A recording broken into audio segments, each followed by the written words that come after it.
Ramener le corps de Onésée à Ezeka. Oncle visage tuméfié et chirurgie peu ordinaire sur le corps du défunt qui a été déposé sans Saint-Marc à la morgue de l'hôpital de district d'Ezeka. Les parents, déjà éprouvés par la disparition de leur progéniture, considèrent ces actes odieux comme une seconde mort infligée.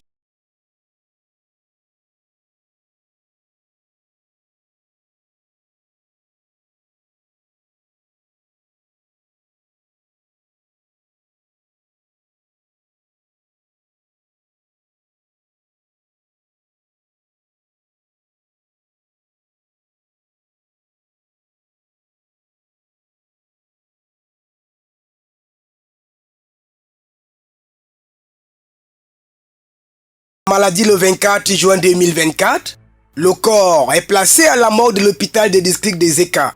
Olivier, l'un des morguiers en charge de la dépouille, va s'accorder avec la famille qu'à la mise en bière et à la levée de corps, rien ne devrait se faire sans la présence physique des parents. Curieusement, le jour de la levée, le père sera interdit d'entrer à la morgue. J'arrive le 5, vendredi 5. Je vais entrer là pour voir l'état, la situation du corps. J'étais bloqué par le morgue, complètement. Il a empêché que j'entre. Sous le coup de l'émotion, la famille ne va pas se rendre compte de l'absence d'Olivier, le morguier qui était en charge du corps, au vu du dynamisme de Mignem, dit Koglo, qui va se charger de laver et d'habiller le corps dans une célérité digne d'un philanthrope. Tellement qu'on nous pressait, il nous dit que non, comme c'est comme ça, il faut qu'on fait entrer le cercueil, on met le corps dans le cercueil. Il dit que non.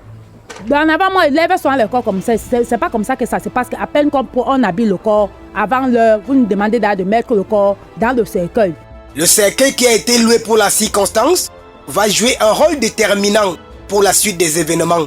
Après la veillée, Corlo va mettre la pression sur la famille de passer rapidement aux étapes suivantes, notamment l'enterrement. N'étant pas membre de la famille, il prendra le contrôle absolu du déroulement des obsèques. Je ne le connais pas. Il n'est pas membre de ma famille. Je ne l'ai même jamais vu. Ma toute première fois de le voir, c'était à la morgue. Donc au niveau même de l'organisation, si la famille a voulu les services d'un morgue, c'est que la famille elle-même a commis une erreur. Avant l'enterrement, Corlo va systématiquement chasser tous les membres proches de la famille à côté de la tombe, donner l'ordre de déshabiller le corps et commander de l'acide pour le détruire rapidement. On a brûlé le corps parce que après ça, les gens devaient rentrer à la maison pour sécuriser le corps. Parce que quand tu ne sécurises pas le corps, les gens vont venir résumer et ils vont utiliser les os et beaucoup d'autres choses. Un des croque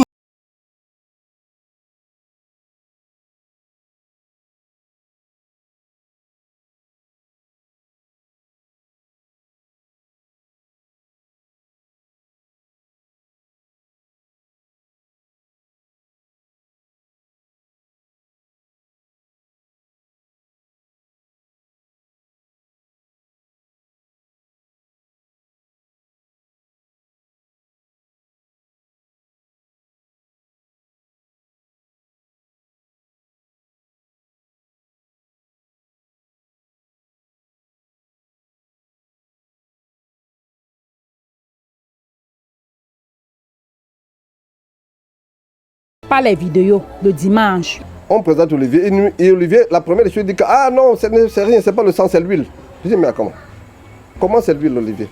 Le corps de l'enfant fait quoi avec l'huile sur l'habit? On habille l'enfant en blanc, l'huile est restée sur l'enfant sur un habit blanc. Tous les événements, on n'a pas vu voir comment. Il commence à appeler une infirmière qui passait, que vient un peu regarder si c'est l'incision, si c'est ci.